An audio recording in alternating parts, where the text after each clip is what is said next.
Assalamualaikum warahmatullahi wabarakatuh. Hari ini kami dari kelompok 3 ingin mempresentasikan terkait dengan tugas Project Charter dan Work Breakdown Structure atau WBS.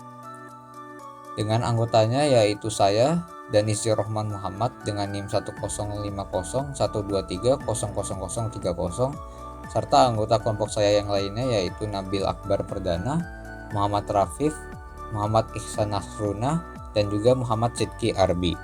Assalamualaikum warahmatullahi wabarakatuh. Perkenalkan, nama saya Muhammad Ihsan Nasruna. Di video kali ini saya akan menjelaskan tentang slide 3 tentang project title, date, project manager, project sponsor, dan budget. Di project title kami menyelenggarakan program Charity ke Panti Asuhan yang dimana kita memberikan bahan-bahan pokok kepada panti asuhan, baik itu beras, telur, dan lainnya, yang akan dijelaskan di beberapa slide ke depan. Yang akan dilaksanakannya program ini itu di tanggal 12 Maret itu udah mulai start, tapi kemungkinan kita akan mengasih bahan-bahan pokok lainnya seperti beras, telur, dan lainnya itu sehabis lebaran. Di project manager sendiri ada saya sendiri, selaku Muhammad Ihsan Nasruna. Project sponsor itu belum ada, tapi di project sponsor ini belum tahu karena sehabis lembaran ada kemungkinan project sponsor itu masuk ke kita, dan kita menganggarkan seluruh project ini yaitu 1 juta. Tapi kalau seandainya semisalnya ada budget lebih dari sponsor atau dari teman-teman yang lain untuk membantu kita akan menambahkan jumlah bahan-bahan yang kita estimasikan. Selanjutnya saya akan melanjutkan slide 4 dan 5 tentang personil. Di project ini mempunyai 5 personil. Yang pertama adalah Muhammad Ihsan Nasruna dengan email ihsannasruna10@gmail.com dengan nomor 089682306325. Saya berperan sebagai ketua proyek dan koordinator logistik, yaitu tanggung jawab saya mengawasi jalan proyek, membuat keputusan, serta mengelola daftar kebutuhan dan distribusi barang donasi. Yang kedua ada Danis Jarur Rahman dengan email danisjarurrahman@gmail.com dengan nomor 081804066192. Peran dalam proyek ini adalah bendahara dan sekretaris, dan tanggung jawab Danis adalah mengelola keuangan proyek, mencatat pemasukan dan pengeluaran, serta mendokumentasi proses proyek. Yang ketiga adalah Nabil Akbar Perdana dengan email nafsgroup@outlook.com dengan nomor 051569959979, berperan sebagai tim distribusi pembelian, bertanggung jawab mengurus transportasi serta bertanggung jawab atas pembelian makanan pokok. Yang keempat ada Muhammad Rafif dengan email rafif053email@gmail.com dengan nomor 081223667456, berperan sebagai tim pengapakan dan dokumentasi, bertanggung jawab membantu dalam mengepakan paket donasi dan distribusi ke panti asuhan serta mendokumentasi kegiatan. Yang terakhir ada Muhammad Sidki Arbi dengan email msrb3@gmail.com dengan nomor 08595034344902, berperan sebagai tim umum pendukung semua tugas, dengan tanggung jawab membantu dalam semua tahapan proyek termasuk pengepakan, distribusi, dan pelaporan dan keuangan. Oke, untuk proyek objektifnya kita mengumpulkan dan mendistribusikan paket makanan pokok seperti beras, minyak goreng, gula, minyak instan, dan kebutuhan pangan lainnya kepada panti asuhan Samiyah Amal Insani dalam jangka waktu 3 bulan. Dan untuk selanjutnya kita akan meningkatkan kesadaran masyarakat tentang pentingnya kepedulian sosial melalui kampanye media sosial dan kolaborasi dengan komunitas lokal.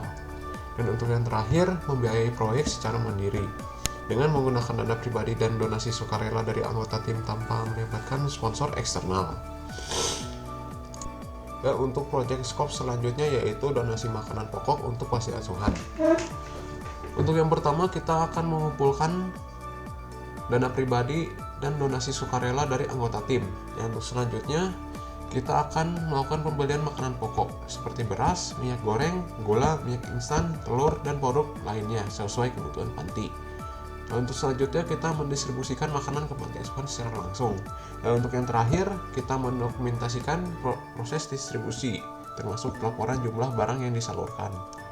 Dan untuk out of scope atau di luar cakupan proyek, kita tidak mengadakan acara tambahan seperti seminar atau pelatihan. Dan kita tidak menerima sponsor dari perusahaan atau pihak eksternal.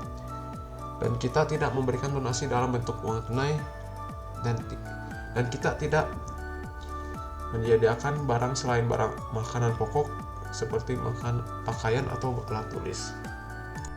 Assalamualaikum warahmatullahi wabarakatuh. Perkenalkan, nama saya Muhammad Sidki Arbi.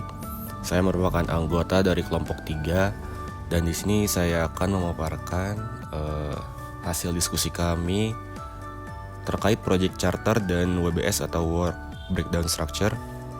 Di sini saya akan memaparkan bagian slide 9 lalu 10.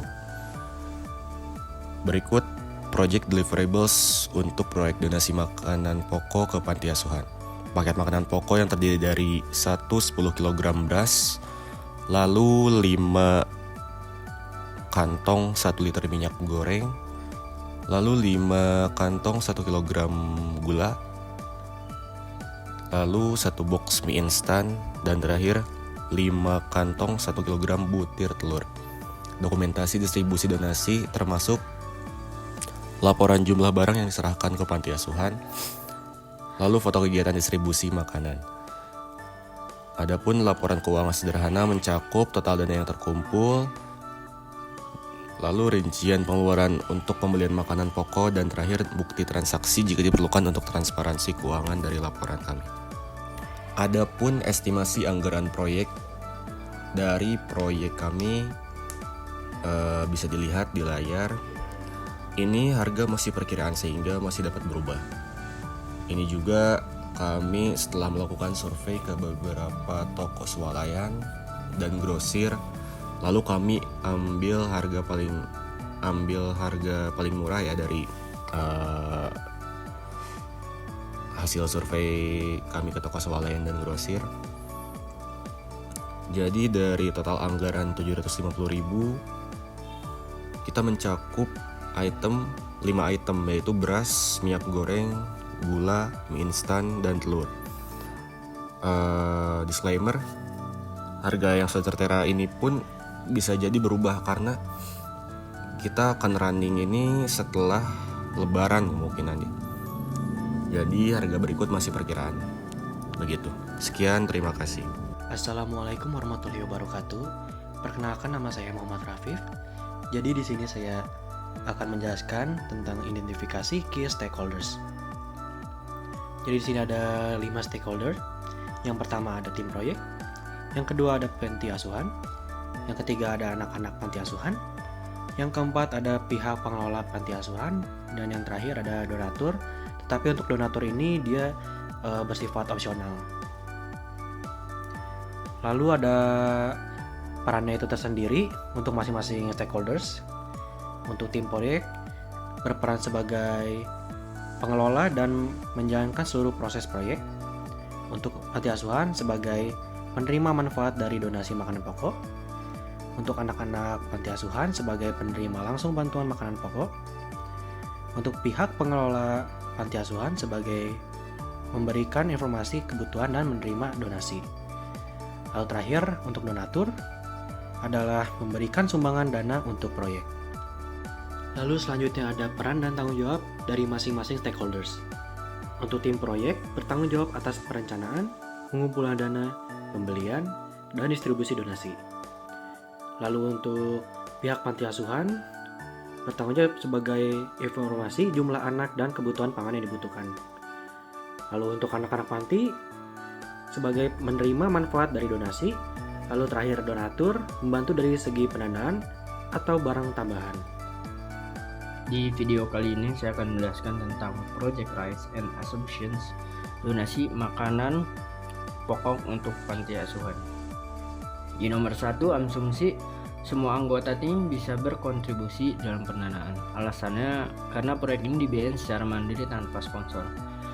Sebelum yang saya jelaskan di slide 3, sponsor itu tidak pasti karena belum ada kabarnya. Kemungkinan sponsor itu bisa dikabarin setelah habis lebaran. Jadi di masalah sponsor ini mungkin sponsor masih bisa berubah setelah habis lebaran. Nomor 2, ada bahan pokok stabil selama proyek berlangsung. Alasannya agar estimasi anggaran tetap sesuai rencana. Yang kita harapkan semoga bahan pokok kedepannya itu belum naik, ya, tidak naik harganya karena kami telah mencatat semua bahan pokok serta harga-harganya. Jadi kalau seandainya ada kenaikan harga di bahan pokok seperti beras, telur dan lainnya, itu akan mengubah semua anggaran gitu. Anggaran proyek ini, mohon maaf. 3, panti asuhan membutuhkan dan bersedia menerima donasi. Alasannya sudah ada komunikasi awal dengan pihak panti. Kami telah mengkomunikasikan ke pihak panti dari jauh-jauh hari untuk datang dan menyerahkan bahan pokok kepada panti asuhan tersebut. Nomor 4, ada tim proyek bisa menyelesaikan semua tahapan tepat waktu. Alasannya semua tugas dibagi dengan jelas dan realistis. Yang sebelumnya saya sudah jelaskan di slide 4 dan 5. Semua personil sudah punya tanggung jawabnya masing-masing, punya divisinya masing-masing, dan mewajibkan menyelesaikan tugas untuk proyek ini. Yang terakhir ada transportasi berjalan lancar saat distribusi. Alasannya tidak ada kendala besar seperti hujan lebat dan atau kendaraan rusak. Yang kita harapkan ketika hari H saat kita memberikan bahan pokok kepada panti asuhan tidak ada kendala seperti hujan besar karena itu tidak bisa diprediksi, tapi yang jelas kendaraan sudah aman untuk perjalanan memberikan makanan pokok untuk panti asuhan. Sekian, terima kasih. Selanjutnya akan dijelaskan terkait dengan milestone utama yang mana target masing-masing aktivitas sesuai tanggal yang sudah ditentukan. Diawali dengan penyusunan project charter yang mana targetnya pada tanggal 15 Maret 2025 dengan penyusunan dokumen project charter telah selesai. Dilanjutkan dengan finalisasi daftar kebutuhan makanan pokok pada tanggal 16 Maret 2025. Daftar kebutuhan makanan pokok telah dikonfirmasi. Terus dilanjutkan dengan dana terkumpul pada tanggal target 24 Maret 2025. Seluruh dana yang dibutuhkan telah terkumpul dari anggota tim. Pada bagian selanjutnya yaitu pembelian makanan pokok selesai, yaitu pada tanggal 19 April 2025 semua bahan pokok telah dibeli sesuai rencana. Dilanjutkan pada bagian 5 yaitu pengepakan paket makanan selesai pada tanggal 21 April 2025 semua paket makanan telah dikemas dengan baik untuk didistribusi. Pada bagian ke-6 yaitu distribusi ke panti asuhan pada tanggal 25 April 2025 yaitu donasi makanan pokok telah diberikan ke panti asuhan. Dan yang terakhir pada bagian 7 yaitu laporan akhir proyek selesai pada tanggal 27 April 2025 dengan dokumentasi dan laporan akhir proyek telah selesai dibuat. Selanjutnya akan dijelaskan terkait dengan Work Breakdown Structure atau WBS pada program Charity ke panti asuhan. Pada slide selanjutnya bisa dilihat terkait dengan tabel dari Work Breakdown Structure. Terdapat bagian aktivitas, waktu mulai, waktu selesai, kebutuhan sumber daya, serta penanggung jawabnya. Yang mana terdapat bagian-bagian kecil yaitu pada tahap 1 yaitu perencanaan proyek, yang kedua persiapan donasi, yang ketiga pembelian dan persiapan, yang keempat distribusi ke panti asuhan, dan yang kelima dokumentasi pelaksanaan. Setiap aktivitas mempunyai kebutuhan sumber daya serta penanggung jawab yang berbeda-beda sesuai dengan job desk-nya masing-masing. Yang mana aktivitas kami diawali dengan rapat awal tim proyek dan pembuatan penyusunan dokumen proyek charter yang dimulai pada hari Rabu tanggal 12 Maret 2025 dan diakhiri pada tahap dokumentasi pelaksanaan yaitu pelaksanaan dari dokumentasi serta penyusunan laporan akhir proyek pada hari Sabtu tanggal 26 April tahun 2025. Sekian dari kelompok 3, kurang lebihnya mohon maaf. Sekian, wassalamualaikum warahmatullahi wabarakatuh.